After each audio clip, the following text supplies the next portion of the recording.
Okay, welcome everybody. My name is Ian Alexander. I'm Chief Operating Officer of Syncro, and we are so lucky to have Fabian here from Emsisoft and all kinds of other fun stuff. Welcome, and I'm so excited to interview you. Yeah, the pleasure is all mine.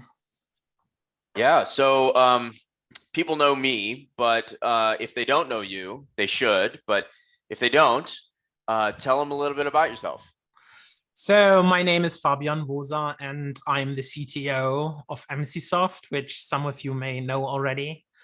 Yeah, for the past 10 or so years, I've been quite active when it comes to the global combat against ransomware, really.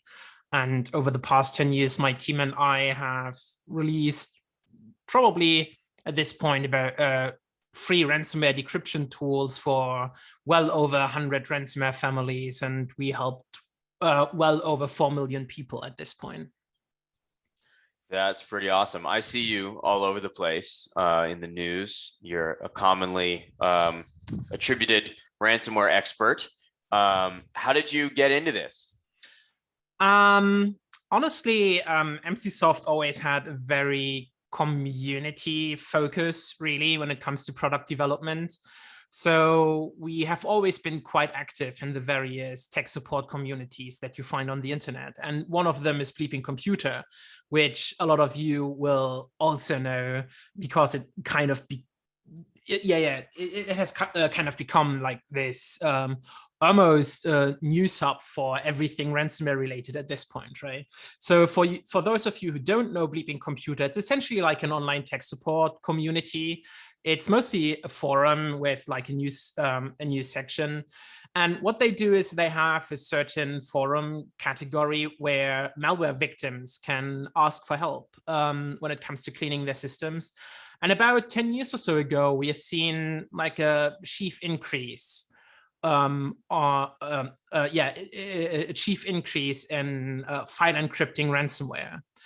And the owner of the site, Lawrence Abrams, he approached us whether or not we could take a look at the ransomware samples back then and see if we could help the victims recover their files.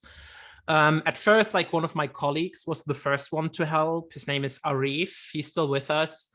But when Arif wasn't really available, then I decided to take a look. And I have been doing that pretty much ever since. That's awesome. Yeah, really good of you to kind of like help the community. I read Bleeping Computer stuff, and yeah, it's super cool. And so in terms of when you're helping victims, like what can MSPs do on their end to prevent ransomware from affecting them? Like rather than their clients, we'll get to that, but for the MSPs themselves. So the first thing for any MSP to understand is that you really need to take ransomware serious. And I know that from personal experience. So most MSPs who got hit by ransomware, they essentially lose their entire business overnight. They, on average, will lose way over 60% of their entire client base. And the vast majority of them, they just shut down entirely. So they go bankrupt. So it's really, really important that you get this particular thing right. Now, by far the most important thing for you as an MSP is credential hygiene, right?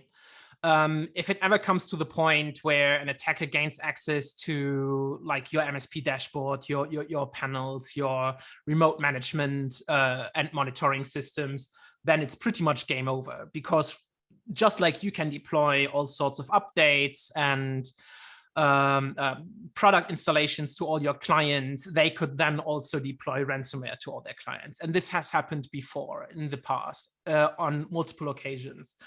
So really, identity and access management should be your main focus here. Use multi-factor authentication everywhere. Try to avoid single sign-on, because single sign-on, while convenient for your clients, can actually kind of bite you if you use it everywhere, since there's only like one set of credentials to compromise, right? I would also recommend just do an audit of all your technology solutions, user accounts, access credentials, and do it at least quarterly. Of course, if you are just like a small MSP and it's just you and your wife or like a partner, then there isn't much to audit in the first place, right? But especially if you have like several employees, go through that list of credentials, check if that particular person is still even with your company, right? Make sure that people who only occasionally need access or only need access to view things are limited to only these specific things, right? Of course, use a password manager, and also make sure that you enable multi-factor authentication in the password manager. Don't reuse credentials, all this kind of stuff, right? The next thing is you really have to kind of lock down any sort of remote access, both when it comes to your clients, meaning how you access the client systems, as well as if you do have your own servers that you remote manage, really lock that down. There should never be a reason to have like RDP like wide open on the internet. At the very least, put it behind like a secure gateway, kind of limit it to so that only like a specific IP range, your home IP or your company IP address range, for example, is able to access RDP or any other form of remote access, really. Yeah. So I'm just like picking up that you've probably told this to people a million times. Yes. What do you think the like, yes, all that stuff seems really common sense, right? But what are the things that prevent an MSP or their clients really from implementing some of these things, even if they know they should? Especially when it comes to multi-factor authentication, people see it as sort of a hurdle because oftentimes it's like very inconveniently implemented. Nowadays, you no longer have to use like a, I don't know, like a special device and type in codes. I mean, nowadays, multi-factor authentication can just work as like a push notification on your smartphone and you just tap it and that's it, right? The other thing that may be a little bit controversial is management. Especially CEOs, in my experience, have this sort of notion that they should have access to everything. So their user accounts have like admin rights and they can access the database, and trying to convince people like that, no, you shouldn't. You don't need it for your daily work. So why should you have access to this, right? It can be quite difficult, and there's often like a lot of politics involved, but really try to make your clients understand that you don't try to like take access away from them in any way, shape or form, right? They will still be able to do all the things they need to do on a daily basis. It's just for their own protection, really. Yeah, that makes sense. I'm laughing because I used to write a lot of our software, and I don't anymore, which is a good thing. And so I don't have access, and I think that's a good thing. Yes. Yeah. Yeah. Cool. Awesome. Let's switch gears to something a little more fun. Sure. You follow all these stories, and I'm sure you're actually analyzing some of the things that are happening in the real world. Is there anything that's happened recently that you find particularly interesting or funny or funny? I know you mentioned there's some malware that has some interesting names and things like that. Yeah, they're often, I mean, sometimes they're like just rogue ransomware out there.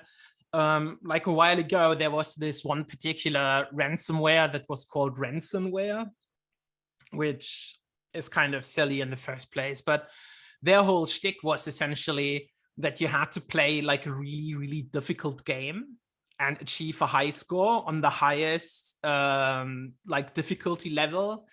It was like, it's called a bullet hell game. Essentially, imagine it's like a style of Japanese game where you have to dodge like hundreds, if not thousands of bullets and like projectiles on the screen. And only if you achieve like the a certain score at the highest difficulty level, then it would decrypt your files. Another one just recently was that I kind of stumbled upon like a completely new ransomware family where everything within the ransomware was kind of Disney's Moana themed, where like the ransomware was called Maui, and the decryption tool was called Moana, and the key was called Demigod, and like all these sort of references, right? So you find that quite often. And yeah, of course, there are like a whole lot of ransomware families out there who don't necessarily want to be taken serious. Like, I think there's like a Hitler ransomware out there, for example, and all kinds of silly jokes and memes and all these other internet culture things, really. I guess ransomware writers are people too. They probably have kids watching Disney movies and stuff. Pretty much, yeah, pretty Yeah. much. Yeah. And to be fair, like movies and cinema and TV is actually quite common. There are like so many ransomware families out there who reference TV shows like Mr. Robot, and you have ransomware out there who use like movie quotes, for example. Dorifel, for example, they are essentially like full with Breaking Bad and Scarface and other movie references. So. Did you tell me there was a time where your cats actually had an influence on ransomware?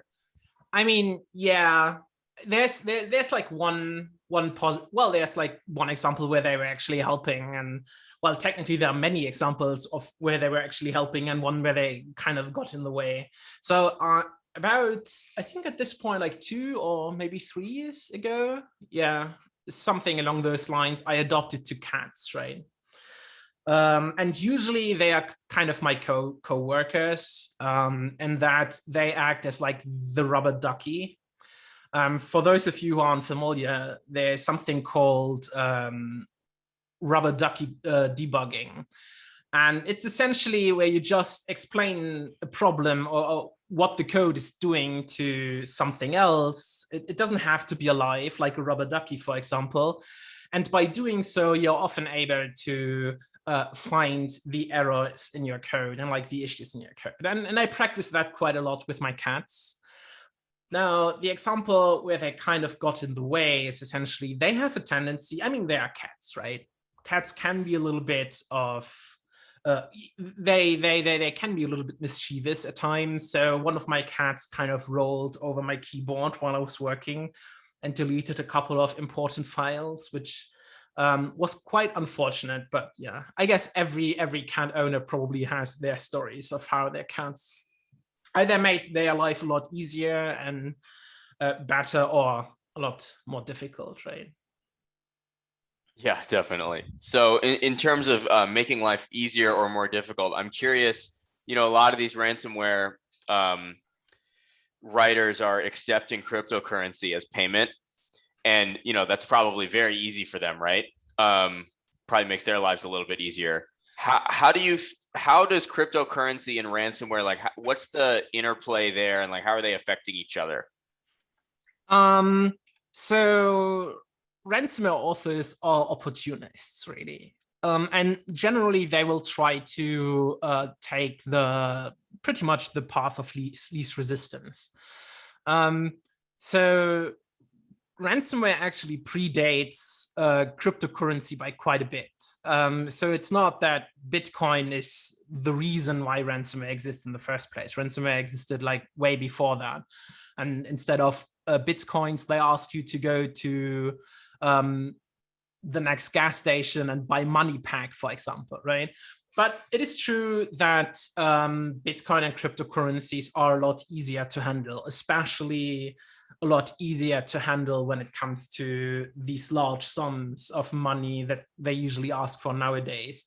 I mean, it's like one thing to ask for like $600 in money pack from the gas station. It's another thing to ask for like 2 million US dollars, right? So that is like one thing. The other thing is there are a lot of voices who ask for ban of cryptocurrencies in order to somehow combat ransomware.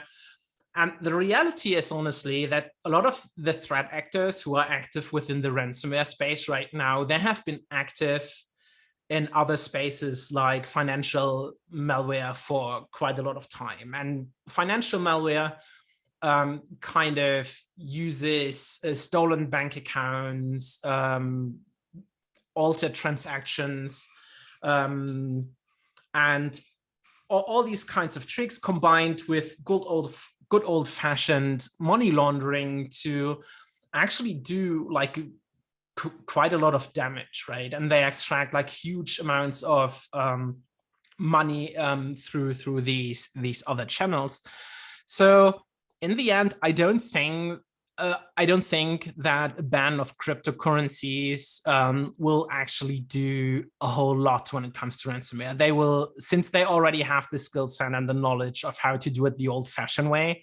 But since Bitcoin and Monero and like all these other cryptocurrencies are a lot easier to do at scale, yeah, it's a lot easier for them now, and that's why they are using it, not because it's the only way to do it. Yeah, that makes sense. I feel like cryptocurrency, or not cryptocurrency, sorry, ransomware has like come up in like major news a lot recently with the like oil pipeline, and there's a lot of stuff recently. Have you, it's very much in the spotlight. Has that changed anything? There certainly is more attention onto the entire topic, and especially lately we have seen a lot more action against ransomware threat actors, although those people have to kind of keep in mind that it's probably only like a coincidence that it happens now, because often these sort of investigations take a lot of time, meaning those have already been in the works for like weeks, months, if not years, before they actually took action and arrested the threat actors or seized the assets in the first place, right? But yeah, there certainly is like a lot more attention on it now, with the USA declaring ransomware as like the #1 threat when it comes to cybersecurity right now for a lot of businesses. And in my opinion, it's totally warranted. I mean, just look at Ireland, for example, who had their entire healthcare system ransomed by Conti just a couple of weeks ago, and brought down like a major part of their entire infrastructure, right, in the midst of a global pandemic. So that gives you an idea of like how impactful ransomware can be and how dangerous it can be, even for like normal people who don't necessarily work in IT, who aren't working as an MSP, right? Right, right. So there's all these people writing this ransomware.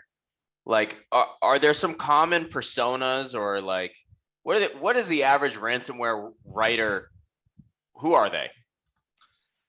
That is actually kind of difficult to tell.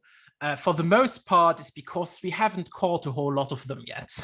So there isn't like a clear picture. For the most part, they seem to be, they are based in countries who either turn a blind eye towards cybercrime, especially if it's cybercrime that doesn't happen in their country, or doesn't affect their own citizens really, or the citizens of their allies. And the other aspect is, or it could be quite literally like a nation state who is acting as like a ransomware threat actor. We have seen North Korea in the past, for example, to kind of create their own ransomware. Sometimes they even just use ransomware as sort of a distraction, that their real goal was ultimately to steal certain information from a network, and then they just deployed ransomware in order to distract from the fact that they wanted to gain access to this privileged information, or to simply cover their tracks. I mean, when you look at WannaCry, for example, WannaCry or NotPetya, for example, those are two ransomware families who we thought at first were ransomware, but who later turned out to be wipers, meaning like their sole goal is to simply destroy the data and hide any tracks.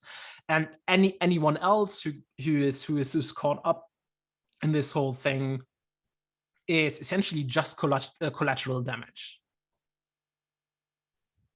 Yeah, wow, that's interesting. Are there? I'm sure you see a lot of like stories there. I know we talked about like funny named ransomware. Are there any particularly interesting stories that you've encountered along those lines?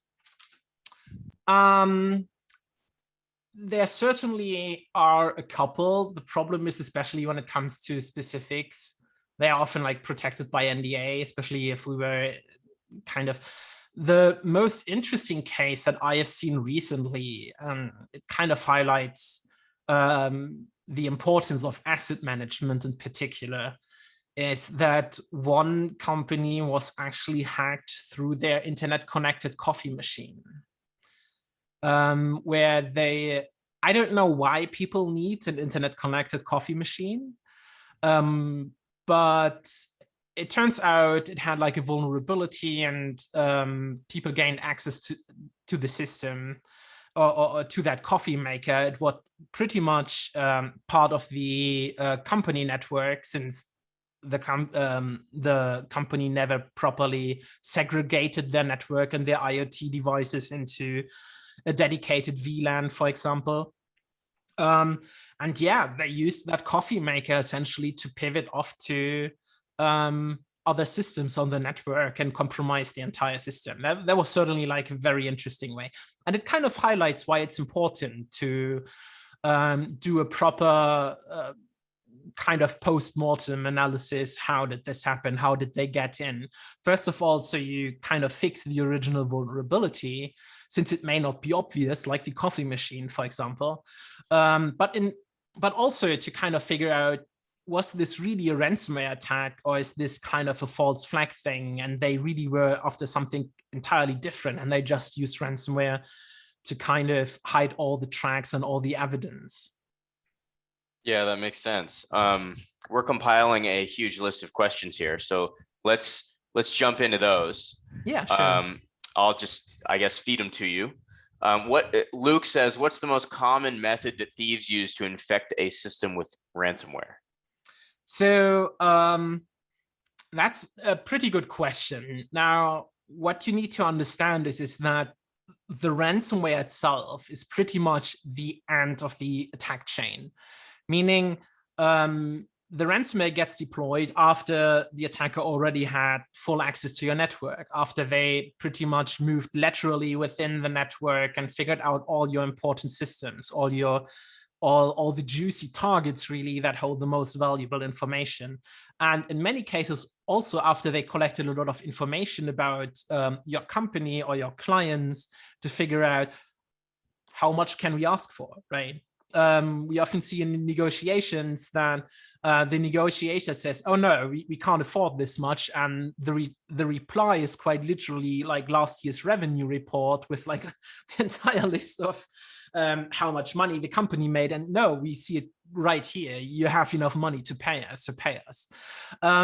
So that is like the first thing to understand. So at the time you see the ransomware on a network, the network has already been compromised, usually for days, often even for weeks at that point.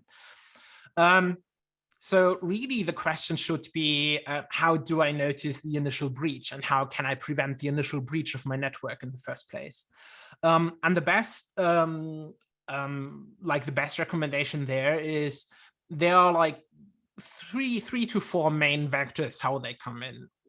The first vector is through phishing, either through like spear phishing campaigns, meaning they target someone from management or one of the staff people, like specifically try to craft like a really convincing email with an attachment. They may open it because they ignored all the warning and security training that they hopefully received.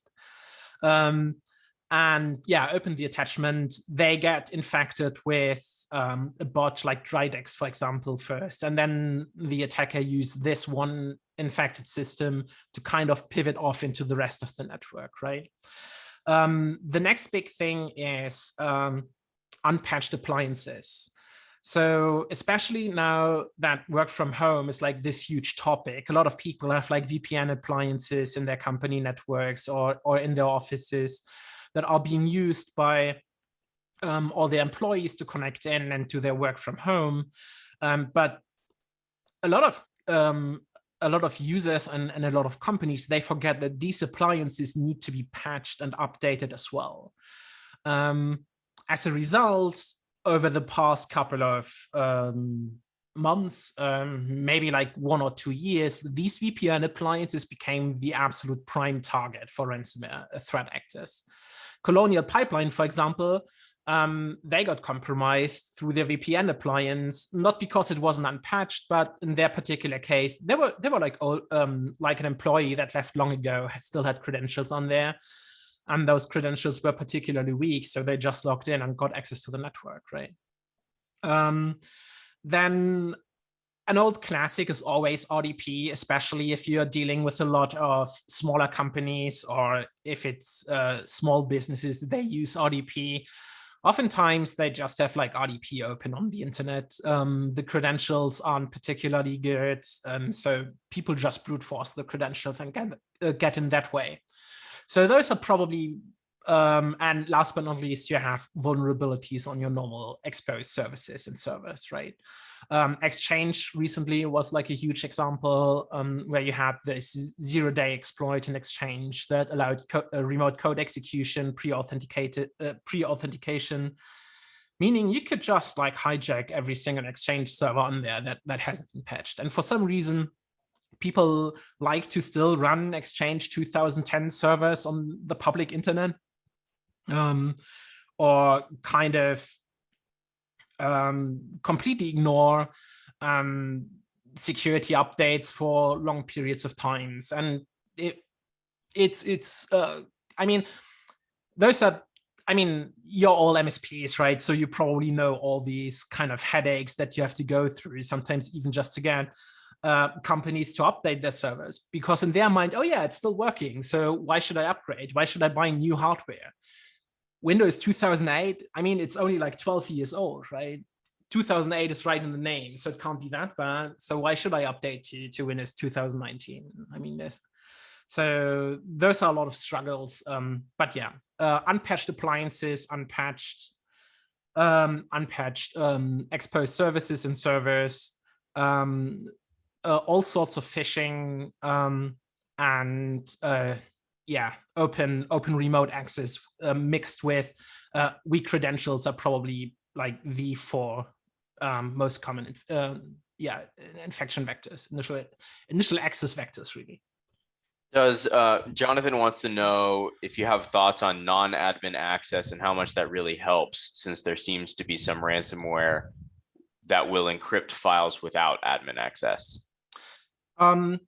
So it helps tremendously, although for a different reason than you may think. I mean, it makes sense if your normal users, or like your standard users, can't change or write to your data or to the documents that they need to be able to write to. They can't do their work. So in that sense, ransomware will always work if the user can kind of access the data, write the data, things like that. So it doesn't stop ransomware per se. However, it greatly, it makes it a lot more complicated to kind of pivot off from one system to another. If you only have standard, like a standard user in the first place, you first kind of need to elevate your access to an administrator, for example, because only the administrator can then access the network and access other systems over the network.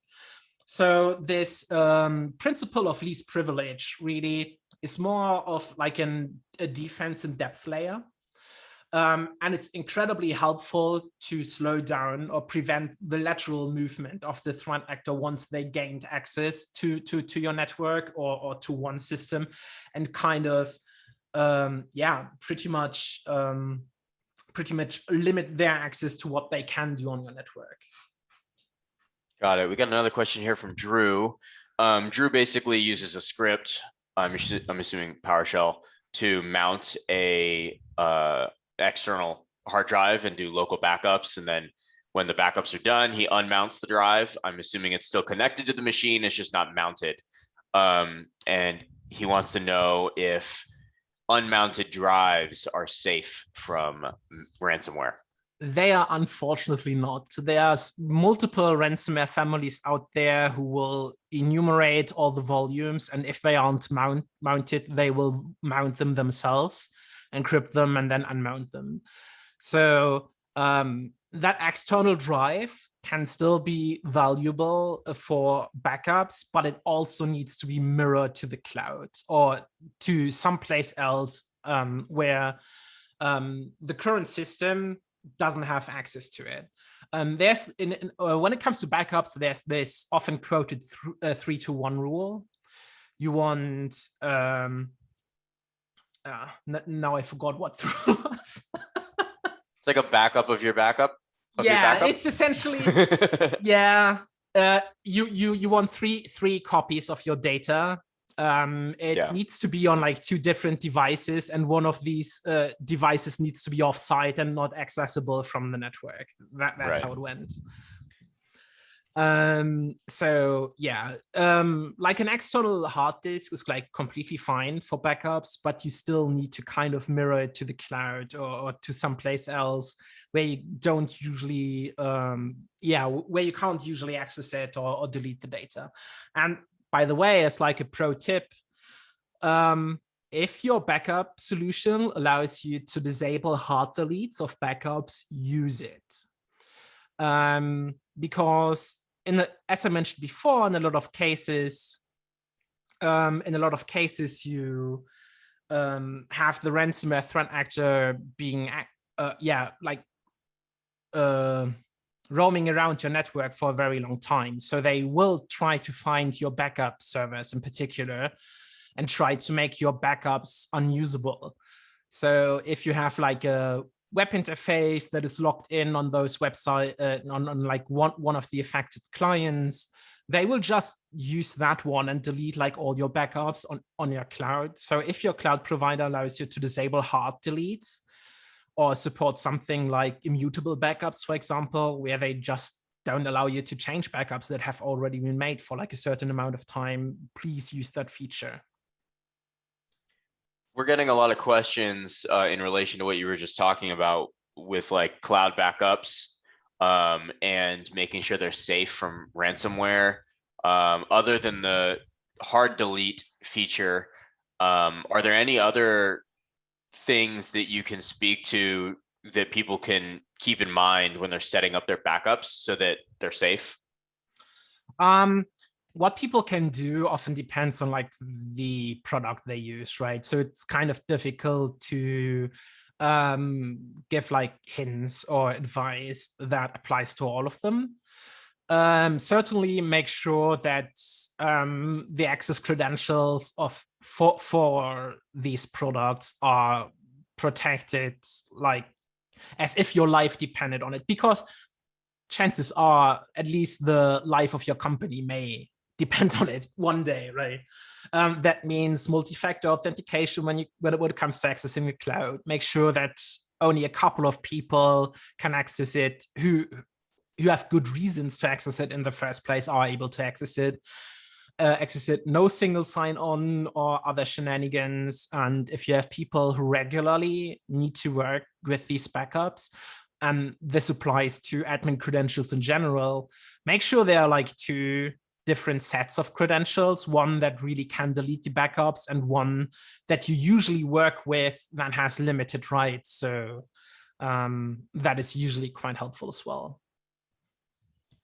Nice. To segue off that, there was a question earlier from Brian about maximizing protection in Syncro, and I think it coincides well with some of this because we have a backup product. So one of the things I can say on the Syncro side of things is that we force MFA, which is good. However, you can change your like timeout settings on MFA. I think the default's 30 days, but you can change it to whatever you want. It can be 1 day.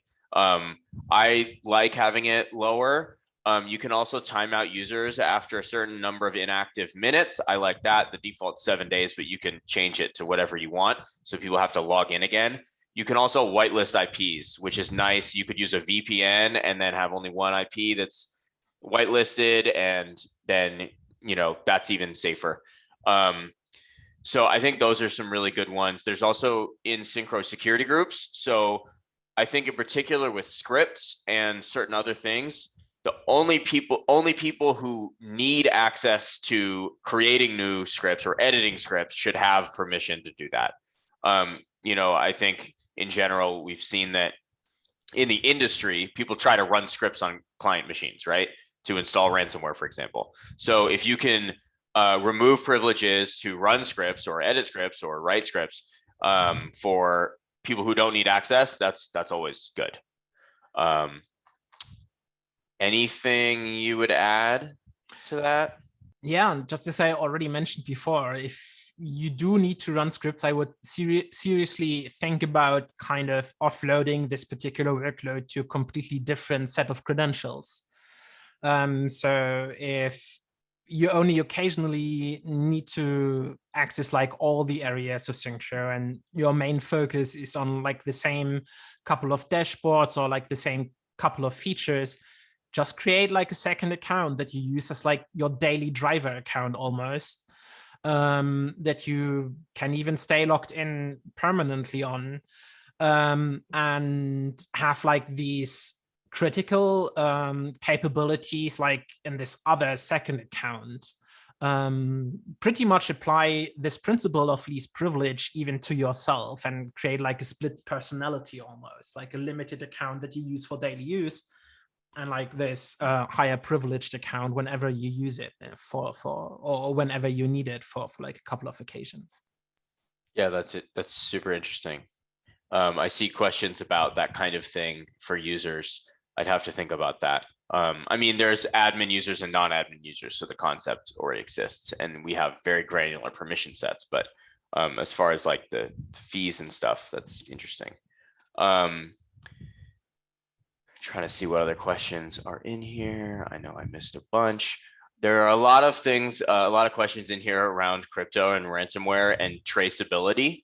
And there was one mention of that for the pipeline. Do you have any thoughts on crypto and being able to track payments and stuff? And if there's anything changing there, or just what are your general thoughts on that?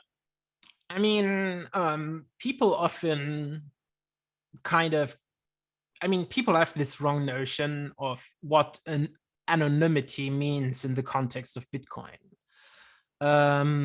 Bitcoin never guaranteed that you can't kind of trace the transaction itself. I mean, the transactions are for everyone to see within the blockchain. That's kind of how it is designed, right? So the sort of anonymity when it comes to Bitcoin doesn't come from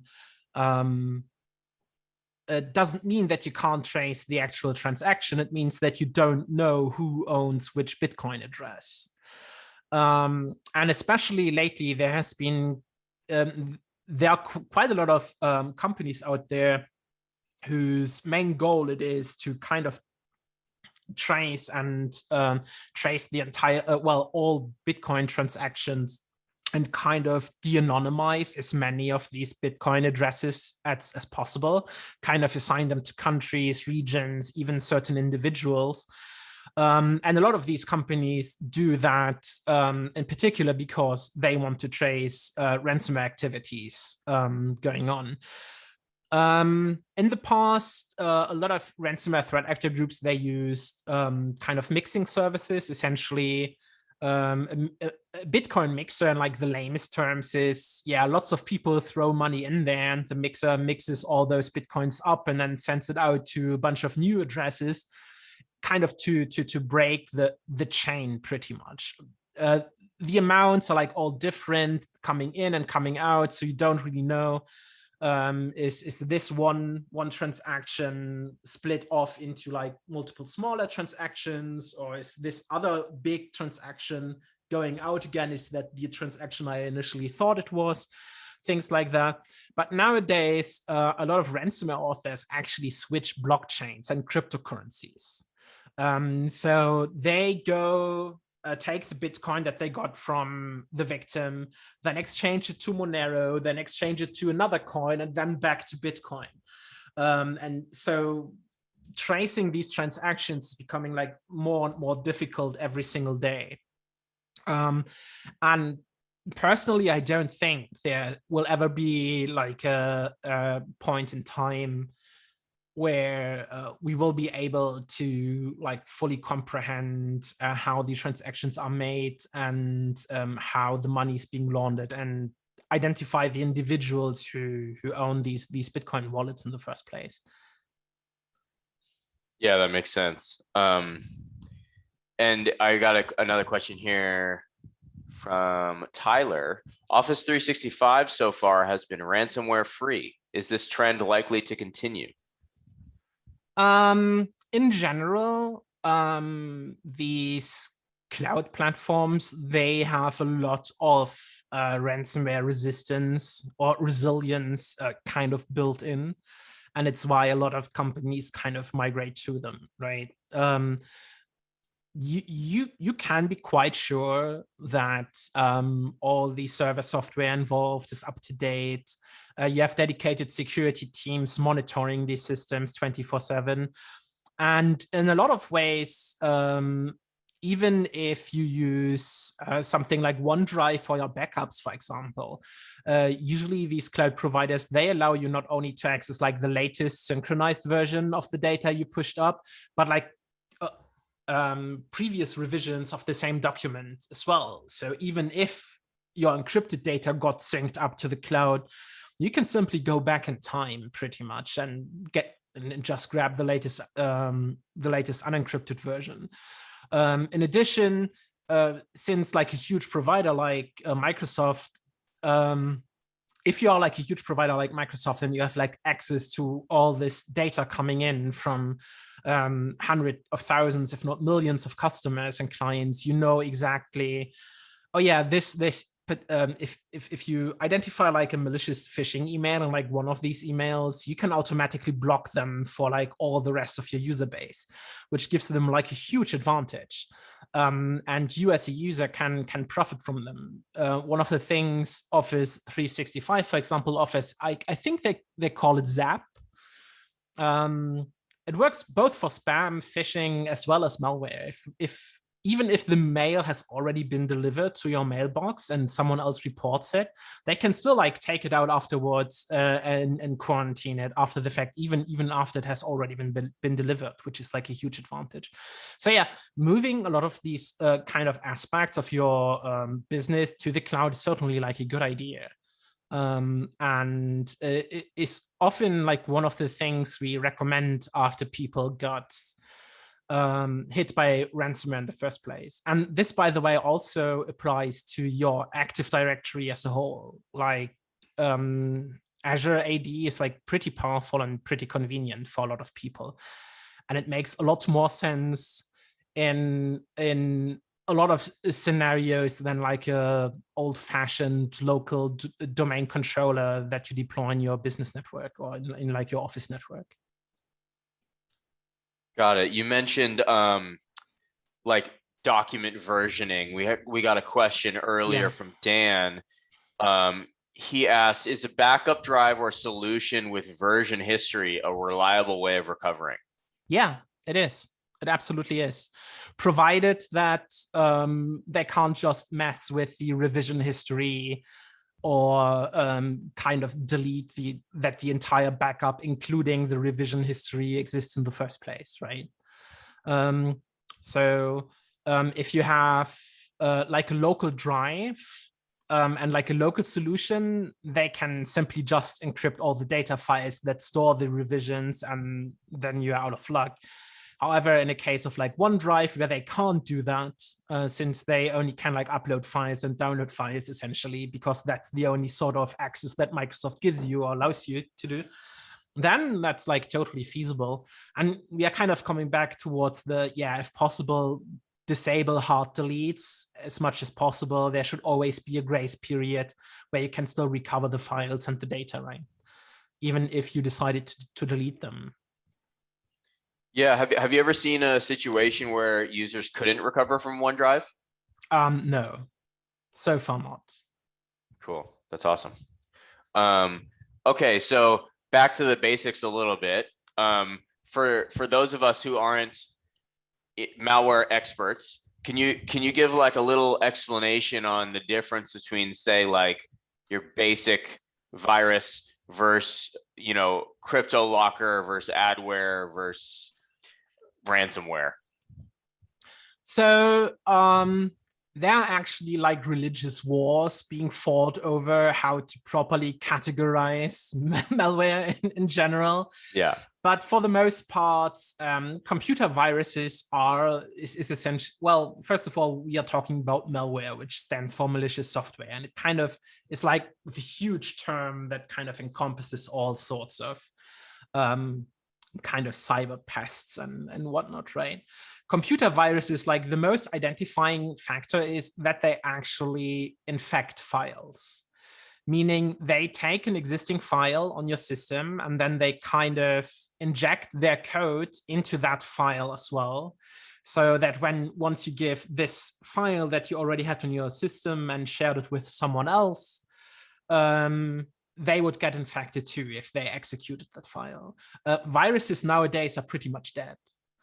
You can still see like a lot of viruses. Interestingly, you see a lot of viruses because the tools that the ransomware threat actors use, that they stole from other places or that they downloaded from like piracy websites, stuff like that. A lot of these tools are actually virus infected.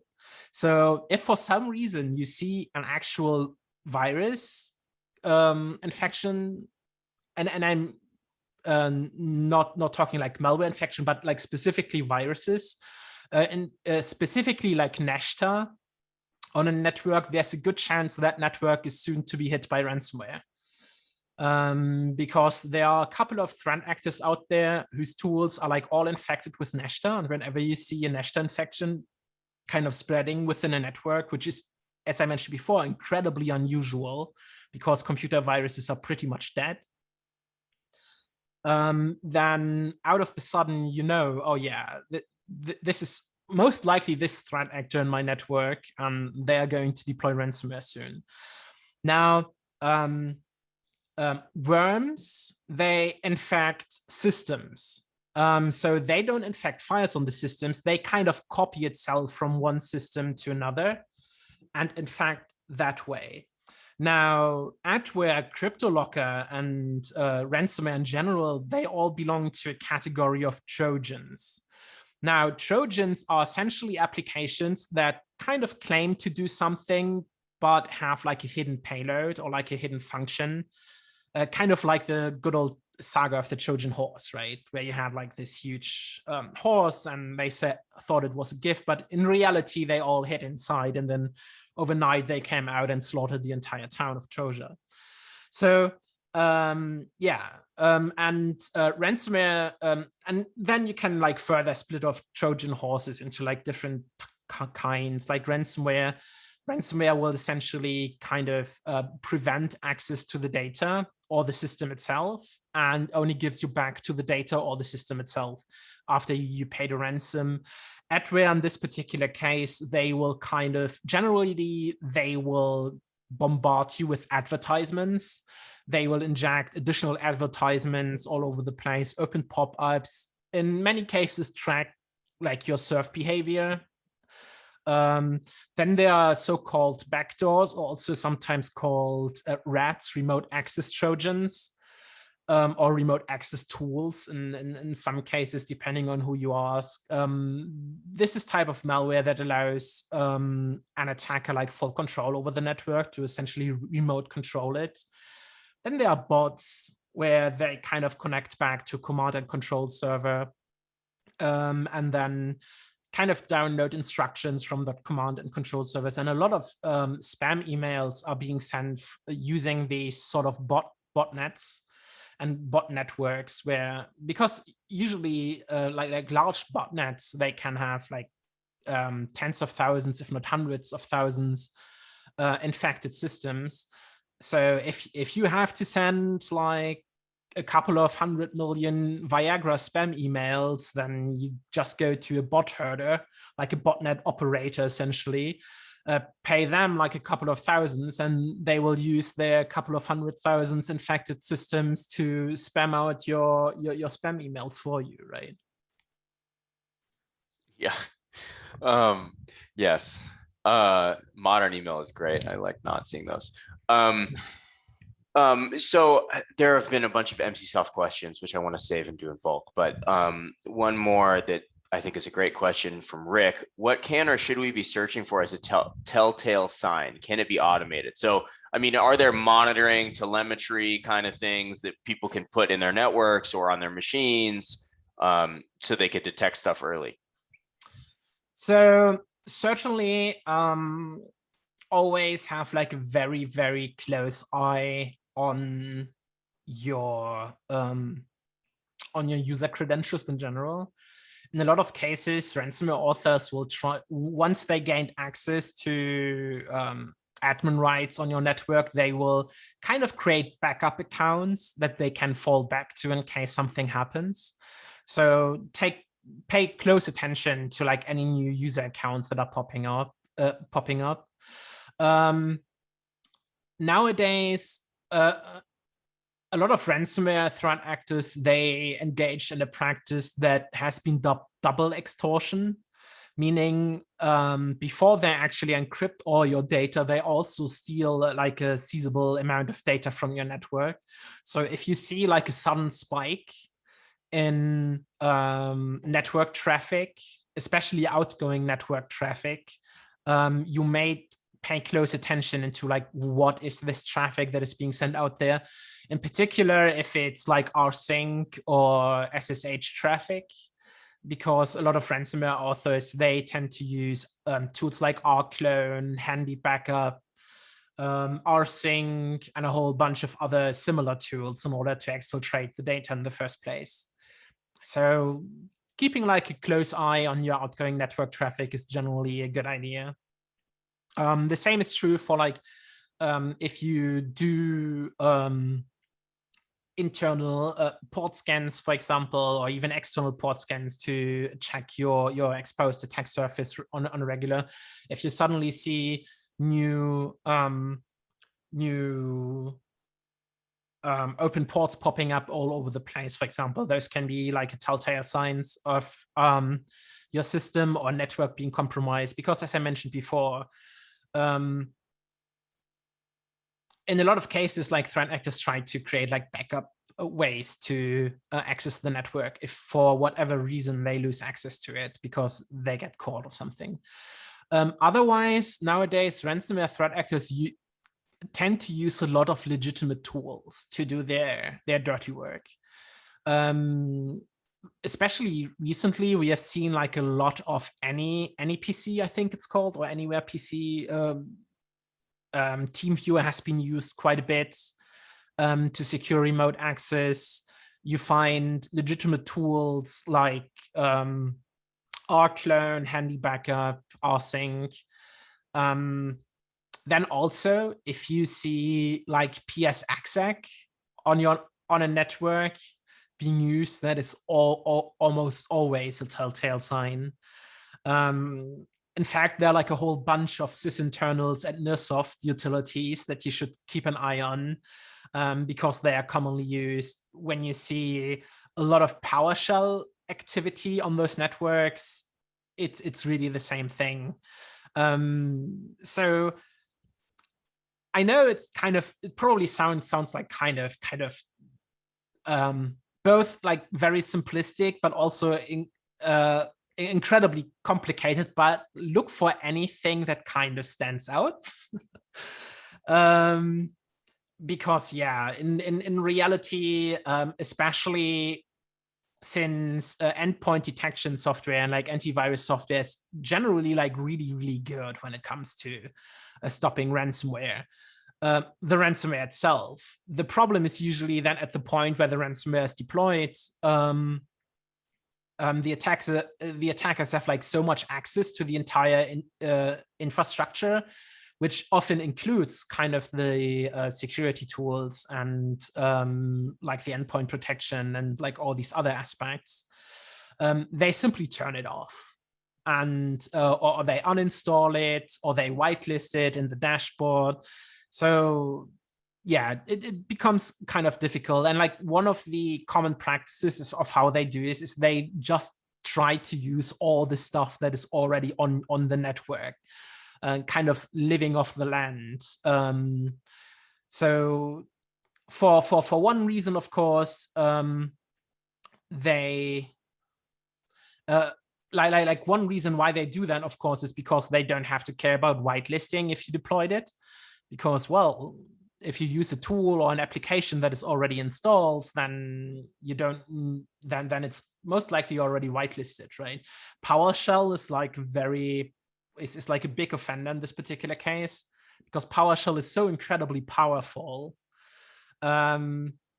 And it makes things so much easier, especially for an MSP, or if you want to manage things like a lot of Syncro features and functionalities, like the scripts, for example, they are entirely based on PowerShell, right? But on that is like a big positive. But like on the other hand, if someone can just execute just about anything using PowerShell, then it can be used against you. So Yes, 100%. That's why I think the permission group stuff's really important. yeah, Yeah.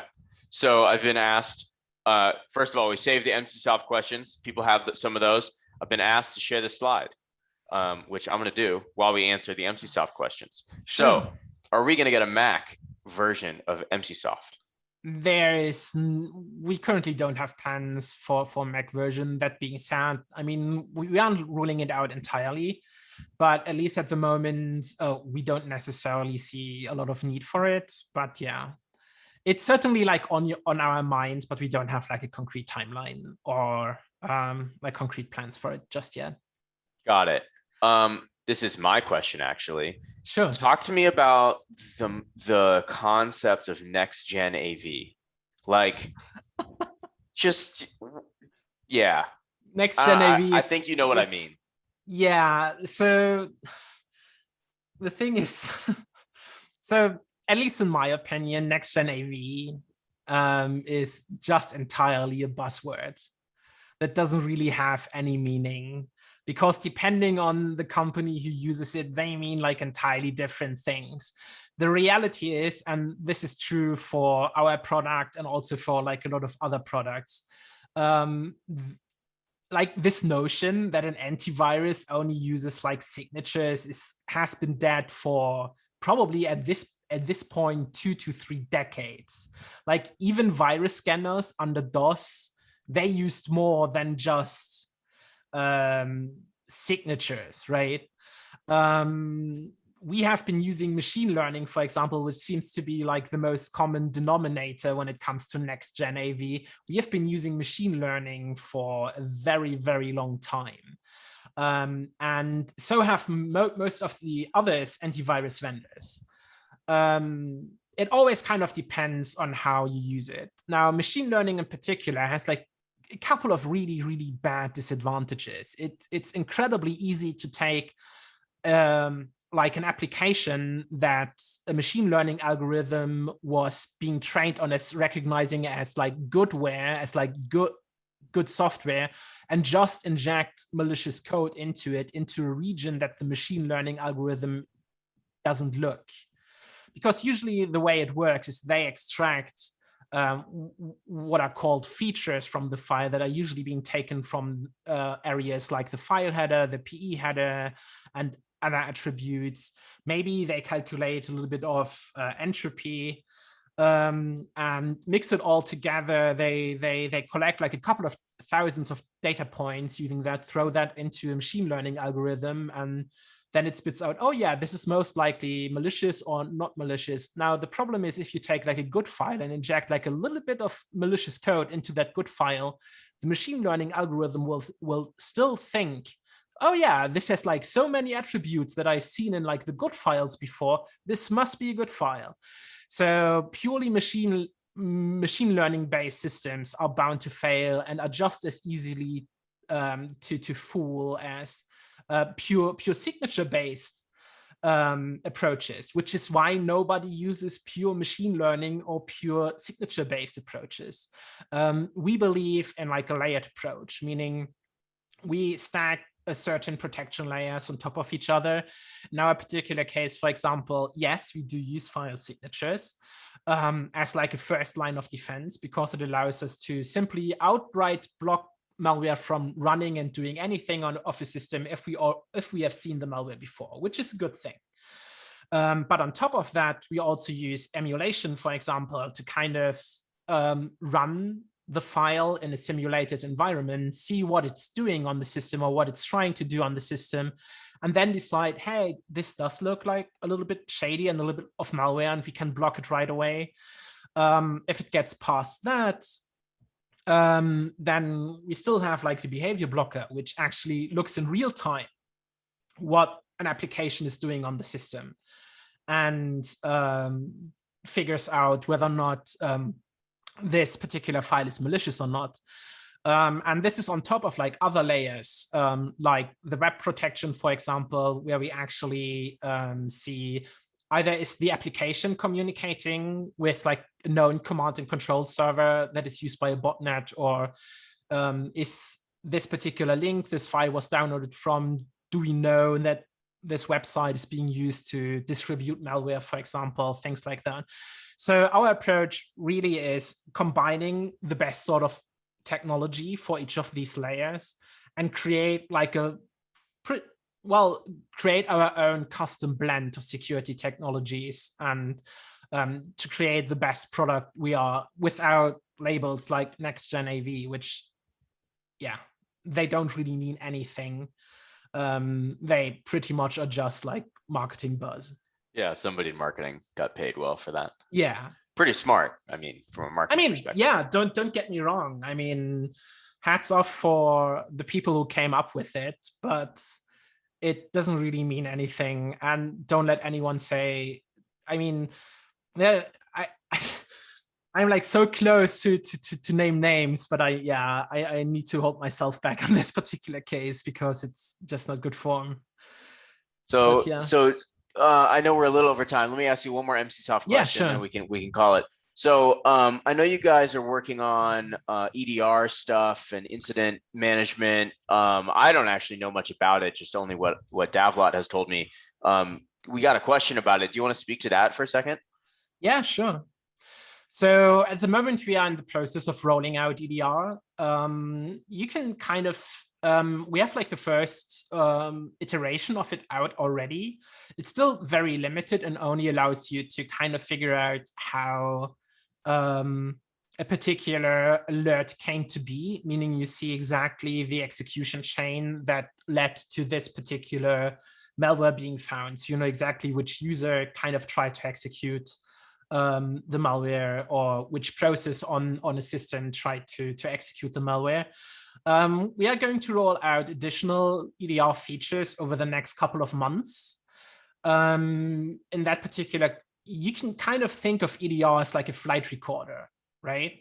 So in the background, it logs exactly all the changes that any application made on that system, or the registry keys that it created, all the files it created, all the command lines it executed, really, and kind of compiles it down into like a neat report.